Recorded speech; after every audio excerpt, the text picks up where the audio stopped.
আসসালামু আলাইকুম এভরিওয়ান। অন্ধমের ভালোবাসা গল্পের শেষ পার্ট, আর গল্পটির শেষে কিছু কথা বলবো, তোমরা শুনে যেও। তো চলো বেশি কথা না কইয়া গল্প শুরু করা যাক। একদিন রাতে রুমে শুয়ে শুয়ে চিন্তা করছি কেমন হয় যদি রাতের বেলায় রিয়ার সাথে দেখা করি। এখন বর্তমানে ও তো আমার বিয়ে করা বউ। জানালা দিয়ে লাফ দিয়ে বের হলাম যাতে আমার পরিবার কেউ জানতে না পারে আমি যে রিয়ার সাথে দেখা করতে যাচ্ছি। বাইরে একটা দোকান থেকে রিয়ার জন্য আইসক্রিম কিনলাম আর 100 টাকার ফুচকা। ঘড়িতে এখন প্রায় 11টার কাছাকাছি বাজে। গিয়ে দেখি দারোয়ান বেটা বসে বসে মশা মারছে। আমি গিয়ে ওর হাতে 500 টাকা ধরিয়ে দিতেই বলল, আপনি এই বাসার জামাই, যখন পারেন তখন আসবেন, টাকা লাগবে কেন? আমি বললাম, আরে রাখো, সমস্যা নেই, তবে আমি যে এখানে আসছি কাউকে বলবে না, কেমন? দারোয়ান আমাকে ভিতরে নিয়ে গিয়ে একটা মই দিয়ে বলল, এটা দিয়ে উপরে উঠে দেন, কেউ টেরও পাবে না। মনে মনে বললাম, টাকা দিলেই দেখি সব ওকে। বাবা, বিষয়টা খুব সুন্দর না? শব্দ না করে লাফ দিয়ে ভিতরে চলে গেলাম। রিয়া বিছানায় শুয়ে ঘুমানোর চেষ্টা করছে, বুঝতে পারছি কারেন্টের কারণে ঘুমাতে পারছে না। বাংলাদেশে একটাই সমস্যা, গরম পড়লেই ওরা কারেন্ট নিয়ে খেলা করে। ইস, আমার জানটা কেমন ঘেমে একাকার হয়ে গেছে। রিয়ার টেবিলের উপর ফুচকার আইসক্রিম রাখলাম। আস্তে আস্তে আমিও বিছানায় উঠে রিয়াকে জড়িয়ে ধরলাম, কিন্তু রিয়ার কোনো রিয়াকশন করে নাই। উল্টো আমাকে প্রশ্ন করলো, এতদিন পর আমার কথা তাহলে মনে হয়েছে স্যারের? রিয়ার কথা শুনে আমি সত্যি অবাক হয়ে গেছি। ও কিভাবে জানে যে আমি এখানে? রিয়াকে আরো শক্ত করে জড়িয়ে ধরে বললাম, তুমি কিভাবে জানো রিয়া আমি এখানে এসেছি? রিয়া বলল, তোমার শরীরে আলাদা একটা ঘ্রাণ আছে, যেটা আমার নাকে আসলে আমি বুঝে যাই তুমি আসছো। এখন এভাবে জড়িয়ে না ধরে ছাড়ো তো, গরম লাগছে অনেক। আমি বললাম, ইস, আমার বাবুটা অনেক ঘেমে গেছে, চলো তাইলে আমি তোমাকে গোসল করিয়ে দিই। রিয়া আমার হাত ছাড়িয়ে বলল, সবসময় লুচ্চামি করার ধান্দায় থাকো না। আমি বললাম, আমার বউয়ের সাথে আমি কি করব না করব সেটা আমার মার্জি। এখন ওঠো, গিয়ে দেখো টেবিলের উপর ফুচকার আইসক্রিম রাখা আছে, যেটা পছন্দ হয় সেটা খেয়ে নাও। রিয়া আমার গালে চুমু দিয়ে বলল, আমার লক্ষ্মী সোনা। আমাকে ছেড়ে রিয়ার টেবিলের উপর থেকে একটা আইসক্রিম নিয়ে খেতে লাগলো। আমি রিয়ার দিকে তাকিয়ে বললাম, আচ্ছা রিয়া, তোমার কোনো অসুবিধা হয় না? এই যে তুমি এখন চোখে দেখো না। রিয়া বলল, বাবুর আব্বু একটু হয়, তবে আমার এখন সবকিছু চেনা হয়ে গেছে। বলতে পারো এই বাসার সবকিছু আমি জানি কোথায় কি আছে, তাই এখন আর তেমন অসুবিধা হয় না। আচ্ছা, তুমি কি আইসক্রিম খাবে? আমি বললাম, আগে আমার কাছে আসো, দূর থেকে বললে হবে না তো। রিয়া আমার কাছে এসে আমার কোলে বসলো, আমার মুখের সামনে আইসক্রিম রেখে বলল, নাও খাও। রিয়ার আইসক্রিম সরিয়ে সরাসরি ওর ঠোঁটে আমার ঠোঁট বসিয়ে দিলাম। অনেকক্ষণ পর রিয়া আমাকে ছাড়িয়ে আমার কোল থেকে উঠে বলল, তোমাকে নিয়ে তো আমি অনেক বিপদে আছি, যখনই সুযোগ পাও তখনই সেটা কাজে লাগাও। আমি বললাম, তোমার সাথে দুষ্টমি করতে আমার বেশ ভালোই লাগে। এই তো কারেন্টও এসে গেছে। রিয়া বলল, আচ্ছা বাবু, এখন অনেক রাত হয়ে গেছে, যাও বাসায় গিয়ে ঘুমাও। আমি বললাম, আজকে কি চলে যেতে? সেই হাসপাতাল থেকে আসার পর তোমাকে একটু বুকের মাঝে নিয়ে ঘুমাই নাই, আজকে আমার সেই ইচ্ছাটা পূরণ করবো না? এভাবে চলে যাব? এটা তো হতে পারে না। রিয়া বলল, দীপু, বোঝার চেষ্টা করো, কয়েকদিন পর তো আমি তোমার কাছেই থাকবো, এখন প্লিজ চলে যাও। আমি বললাম, দেখো রিয়া, আমি তো অন্য কিছুর জন্য এখানে আসি নাই, আসছি তোমাকে বুকের মাঝে নিয়ে একটু ঘুমাবো, সকাল হওয়ার আগেই চলে যাব। রিয়া আস্তে করে বলল, ছেলেদের আমার চেনা আছে, ওরা সুযোগ পেলেই। কিন্তু আমি রিয়ার এই কথাটা শুনে ফেললাম। তার আগেই বললাম, আমি আমার বউয়ের সাথে থাকতে পারবো না। আর কি বললে, ছেলেদের তোমার চেনা আছে? তাহলে থাকো তুমি, আমি গেলাম, আমাকে আর কখনো কল দিবা না। লাফ দিয়ে রিয়া আমার কোলে উঠে গেল, কান্না সুরে বলল, আমি তো মজা করছি বাবু। আমি বললাম, তোমার মজা তোমার কাছে রাখো, এই কথাটা তুমি বলতে পারলে আমাকে? রিয়া বলল, এই যে আমি কান ধরে বলছি, আমি অনেক অনেক সরি, আমাকে মাফ করে দাও। আমি বললাম, না, আমাকে ছাড়ো তুমি, আমি চলে যাব। রিয়া আমার গলায় হাত চেপে ধরে বলল, চুপচাপ বিছানার উপর শুয়ে পড়ো, কোনো কথা বললে কিন্তু খুব খারাপ হয়ে যাবে, আমাকে রাগিয়ে দিও না একদম। মন খারাপ করে বললাম, যেখানে আমার রাগ দেখানোর কথা সেখানে এই ম্যাডাম রাগ দেখাই, ভালো লাগে না। রিয়া হাসি দিয়ে বলল, সেটা আমার ইচ্ছা। বিছানার উপর শুতেই রিয়া আমার উপর শুয়ে বলল, রাগ করছো বেবি তুমি? আমি ভঙ্গি সুরে বললাম, অনেক রাগ করছি, তুমি আমাকে এই কথাটা বলতে পারলে, আমার বুঝি রাগ হয় নাই? রিয়া বলল, সরি বাবু, আর কখনো বলবো না। আমি বললাম, মনে থাকে জানো। রিয়াকে বুকের মাঝে নিয়ে ঘুমিয়ে গেলাম। সকালে মনে হলো কেউ যেন আমার মুখের উপর পানি দিল। আস্তে করে সামনে হাত দিয়ে রিয়াকে ধরে বললাম, রিয়া, বিরক্ত করো না তো, একটু ঘুমাতে দাও। কেন দুলা ভাই, রাতে ঘুম হয় নাই বুঝি? আপু আপনাকে ঘুমাতে দেয় নাই? দুলা ভাই বলল, কে? তাড়াতাড়ি চোখ খুলে সামনে তাকিয়ে দেখি আপু, পাখি আর রাসেল ভাইয়া দাঁড়িয়ে আছে। দরজার কাছে রিয়া ওর মা দাঁড়ানো, আর পাখি মগ হাতে নিয়ে দাঁড়ানো অবস্থায় এই কথাটা বলল। আমি মাথাটা নিচু করে বললাম, তোমরা এত সকালে এখানে কি করছো? আপু হাসি দিয়ে বলল, কেন ভাই, বিরক্ত করলাম নাকি তোরে? আরো ঘুমাবি? রাসেল ভাইয়া মুখ টিপে হাসতে হাসতে বলল, তুমি এখানে কিভাবে আসলে দীপু, বুঝলাম না তো। আমি লজ্জা পেয়ে বললাম, না মানে রিয়া আমার সামনে এসে বলল, এই তোমরা সবাই এখান থেকে যাও তো, আমার স্বামীকে কেউ বিরক্ত করো না একদম। পাখি হাসি দিয়ে বলল, ভালোই তো স্বামী ভক্ত হয়েছো দেখি আপু, যেতে যেতে আপু বলল, তাড়াতাড়ি ফ্রেশ হয়ে নিচে আয়, নাস্তা করে পরে ঘুমাস। সবাই যেতেই রিয়াকে কাছে টেনে বললাম, ওরা এখানে কিভাবে আসলো? তুমি কি দরজা খুলে দিছো? রিয়া মুখ বাঁকিয়ে বললাম, দিয়েছি। তো কি করব, দরজা লাগিয়ে বসে থাকবো? আমি বললাম, নিজের ভিতরে তো একটু লজ্জা নেই, আমাকে আর নির্লজ্জ বানিয়েন না। রিয়া বলল, এখন এত কথা আর বলিয়েন না স্যার, যা হয়েছে তা তো হয়েছেই, যান আগে গিয়ে ফ্রেশ হয়ে আসেন। আমি বললাম, আচ্ছা তুমি বসো, আমি আসছি। ফ্রেশ হয়ে বাইরে আসতে রিয়া বলল, চলো এখন নিচে যাওয়া যাক। আমি বললাম, চলো। রিয়া আমার কাছে এসে বলল, আমাকে কোলে নিয়ে নিচে যাও। আমি বললাম, রিয়া এমনিতেই রাতে এখানে পালিয়ে আসছি, আবার এর মাঝে তোমাকে কোলে নিয়ে নিচে গেলে আমার মান ইজ্জত সব শেষ হয়ে যাবে। রিয়া বলল, তোমার মান ইজ্জতের গুলি মারি, তাড়াতাড়ি করো, সবাই আমাদের জন্য অপেক্ষা করছে। কি আর করার, বইয়ের হুকুম মানতে তো হবেই। রিয়াকে কোলে নিয়ে নিচে নামতেই সবাই আমাদের দিকে মুস্কি মুস্কি হাসতে লাগলো। চাচা শ্বশুর বলে উঠল, দুজনের মাঝে ভালোই তো মিল আছে দেখছি। পাখি ওর চাচার কথার উত্তর দিয়ে বলল, এটাই হলো খাঁটি ভালোবাসা। পাখি আমার দিকে তাকিয়ে হাসতে হাসতে বলল, দুলা ভাই আপনার তো এখানে আসা নিষেধ, কিন্তু কিভাবে এখানে আসলেন?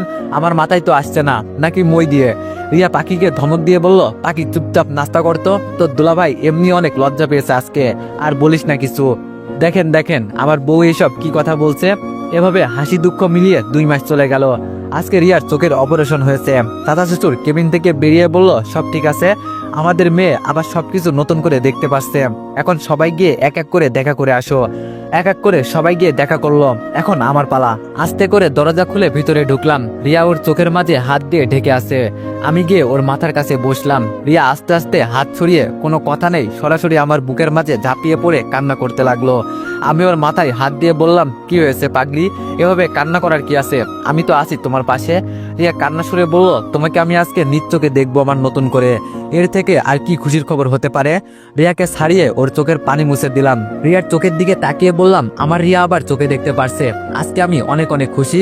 এই খুশির দিনে বলো তুমি আমার কাছে কি চাও, যা চাইবে তাই দিব। রিয়া আমার কপালে একটা চুমু দিয়ে বলল, সত্যি দিবে? আমি বললাম, তুমি শুধু একবার বলেই দেখো না। হঠাৎ করে রিয়ার মুখটা লজ্জায় লাল হয়ে গেল। আমি ওর ঠোঁটে হাত দিয়ে বললাম, কি ব্যাপার রিয়া, হঠাৎ করে এত লজ্জা পাওয়ার কি আছে? রিয়া বলল, না মানে আমার খুব ইচ্ছা, আমার একটা মেয়ে হবে, আমি তার সাথে খেলা করব, তাকে নিয়ে ঘুরবো, নিজ হাতে ওকে আমি খাইয়ে দিব, তোমাকে বাবা বলে ডাকবে আর আমাকে আম্মু বলে। এটা বলে রিয়া আমার বুকে মুখ লুকালো। আমি রিয়ার মাথায় হাত দিয়ে বললাম, পাগলি মেয়ে, আমাদের সবকিছু হবে, কিন্তু এত তাড়াতাড়ি নয়, আগে তুমি সুস্থ হও, পরে এইসব বিষয় নিয়ে চিন্তা করে দেখবো, কেমন? রিয়া বলল, সত্যি তো? আমি বললাম, বাবা সত্যি। এখন তাড়াতাড়ি আমাদের বিয়েটা হয়ে গেলেই বাসি, আমার আর তোমাকে ছাড়া থাকতে মন চায় না। রিয়া বলল, মা চিন্তা করো না বাবু, আমি আগে বাসায় যাই, সবকিছু এমনি ঠিকঠাক হয়ে যাবে। আজকে 5 দিন চলে গেল, রিয়া আর আমার বিয়ে আবার নতুন করে আজকেই হবে। সকাল থেকে রিয়াকে দেখতে পারছি না, মনটা কেমন কেমন জানি আনচান আনচান করছে, তাও নিজেকে শান্ত রাখলাম। দেখতে দেখতে আমাদের বিয়েটাও আবার নতুন করে হয়ে গেল। রাত 10টার দিকে আমি রুমে ঢুকলাম। তবে অন্য দিনের তুলনায় আজকে আমার অনেক ভয় লাগছে। কেন লাগছে সেটা বলতে পারবো না, হয়তো আজকে আমার বাসর রাত বলে। রিয়া বিছানা থেকে উঠে আমাকে সালাম করলো। আমি রিয়াকে বিছানার উপর বসিয়ে বললাম, আজকে তুমি খুশি তো? রিয়া বলল, বাবু অনেক অনেক খুশি হয়েছি আমি বললাম, এই দিনটার অপেক্ষায় আমিও ছিলাম জানো। রিয়ার ঘুমটাটা সরিয়ে বললাম, আমার কাছে তুমি এই পৃথিবীর সবচেয়ে সুন্দরী মেয়ে ছিলে, আর সারা জীবন থাকবে। রিয়া আমার বুকের উপর শুয়ে বলল, সত্যি আমি তোমার কাছে সবচেয়ে সুন্দরী? আমি বললাম, দেবী, আমার বউ আমার কাছে সবচেয়ে বেস্ট। রিয়া লজ্জার ভাব ধরে বলল, তাহলে চলো কোথাও হারিয়ে যাই। আমি না বোঝার ভান করে বললাম, কই যাব আর কই হারাবো? রিয়া আমার ঠোঁটে চুমু দিয়ে বলল, বোকা ছেলে, বুঝেও না বোঝার ভান করো কেন? হ্যাঁ আর কি, যেখানে মেয়ের সম্মতি আছে সেখানে বেশি দেরি করে লাভ নেই। রুমের লাইটটা বন্ধ করে দিলাম আর বাকিটা ইতিহাস করে দিলাম। সকালে রিয়ার ডাকে আমার ঘুম ভাঙলো। দেখে মনে হচ্ছে রিয়া সকাল সকাল গোসল করে এসেছে। আমি ওকে জড়িয়ে ধরে বললাম, এত সকালে উঠে কি করব? রিয়া বলল, কি করব মানে? হেলিকপ্টার রেডি আছে, আমাদের যেতে হবে। আমি রিয়ার দিকে অবাক দৃষ্টিতে তাকিয়ে বললাম, হেলিকপ্টার রেডি আছে মানে? বুঝলাম না। রিয়া আমার হাত ছাড়িয়ে বলল, আরে আমার বোকা জামাই, আমাদের তো বিয়ে হয়ে গেছে, তাই ভাবলাম কোথা থেকে একটু বেরিয়ে আসি।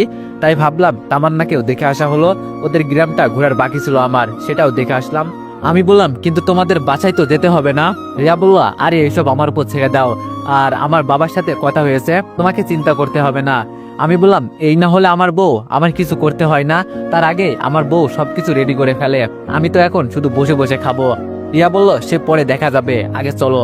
সবকিছু রেডি করে সবার থেকে বিদায় দিয়ে রওনা দিলাম। যেতে যেতে অনেকটা সময় হয়ে গেল। যখন মরুভূমিতে আমাদের হেলিকপ্টার ল্যান্ড করলো, তাকিয়ে দেখি তামান্নাদের গ্রামে অনেকে এখানে দাঁড়িয়ে আছে। রিয়াকে নিয়ে হেলিকপ্টার থেকে নামলাম। লাইলি আমাদের দেখে আমাদের কাছে এগিয়ে আসলো, এসে জিজ্ঞেস করলো, সত্যি তোমাদের জুটিটা বেস্ট তো? বিয়ে হয়ে গেছে কি তোমাদের? আমি একটা হাসি দিয়ে বললাম, তবে আগের মতো আর মিথ্যা বিয়ে না, সত্যি সত্যি বিয়ে হয়েছে আমাদের। তো তামান্নার সাথে কি দেখা করা যাবে? রিয়া আমার দিকে তাকিয়ে বলল, রাজমাতাকে তামান্না বলছো যে? রিয়ার দিকে তাকিয়ে হাসি দিয়ে বললাম, ও আমার ফ্রেন্ডের মতো, আর বিশেষ করে ওর ভিতরে কোনো অহংকার নেই। সেই দিন তুমি রাগ করে চলে গেলে। লাইলি আমাদের থামিয়ে বলল, এখন কি কথা বলবে নাকি যাবে? রিয়া আমার হাত শক্ত করে ধরে বলল, চলো। কিন্তু আমাদের বেশি দূরে যেতে হয় নাই, তামান্না নিজেই আমাদের বরণ করে নিতে আসছে। আমাদের দেখে দূর থেকে একটা হাসি দিয়ে বলল, আমি জানতাম সত্যিকারের ভালোবাসার জয় সবসময় হয়। তো কবে বিয়ে হয়েছে তোমাদের? আমি কিছু বলার আগে রিয়া বলে উঠল, এই তো গতকাল আমাদের বিয়ে হয়েছে, আর আজকেই আপনাকে দেখতে চলে আসলাম। তামান্না আমাদের ধন্যবাদ জানিয়ে বলল, সংসার জীবনে সুখী হও তোমরা, আর তোমরা এখানে যা কয়েকদিন থাকবে আমার বাসায় একসাথে থাকবে, কারণ তোমরা আমার কাছে বেস্ট অতিথি। বিশেষ করে দীপু, ওকে তো আমি আমার ফ্রেন্ড মনে করি। রিয়াকে ছেড়ে তামান্নার সাথে হাত মিলিয়ে বললাম, এজন্যই তো বিয়ের পরের দিন বন্ধুর সাথে দেখা করতে চলে এলাম। তামান্না হাসি দিয়ে বলল, রাস্তায় কোনো কথা বলা যাবে না, আগে বাসায় চলো। আমাদের জন্য আলাদা করে গাড়ি আনা হয়েছে, আর পাইলটকে লাইলি অন্য কোথাও নিয়ে গেল। রিয়া আমার হাত ধরে বলল, আমি কয়েকদিন তোমার সাথে ছিলাম না, আর এর ভিতরেই তামান্না তোমার ফ্রেন্ড হয়ে গেল। রিয়ার হাত ধরে ওর চোখে চোখ রেখে বললাম, সংসার ভেঙে দেয় কেন জানো? যদি সন্দেহ জিনিসটা চলে আসে। আমি এমন কোনো কাজ করি নাই যার জন্য তুমি আমাকে সন্দেহ করবে। তুমি ছাড়া আমি অন্য কোনো মেয়েকে নিয়ে স্বপ্ন দেখতে পারি নাই, তাই বলছি। আমাকে থামিয়ে দিয়ে রিয়া বলল, সরি বাবু, আমি তো এমনি মজা করলাম তোমার সাথে। আমি জানি তামান্না কতটা ভালো। বাসার ভিতরে যেতেই তামান্না বলল, যাও আগে গোসল করে ফ্রেশ হয়ে আসো, এমনি যেই গরম পড়ছে বাবা। রিয়ার সাথে ভিতরে গিয়ে বললাম, কি ম্যাডাম, সেই দিনের মতো কি আবার চোখ বন্ধ করতে হবে নাকি? রিয়া আমার চোখের দিকে চোখ গরম করে তাকিয়ে বলল, আমি আর তোমার মাঝে কোনো পার্থক্য আছে এখন? তুমি আমার স্বামী, আমার সবকিছুই তো তোমার, তো এত কথা বলতে হবে না, বুঝলে? আমি বললাম, বুঝে গেছি ম্যাডাম।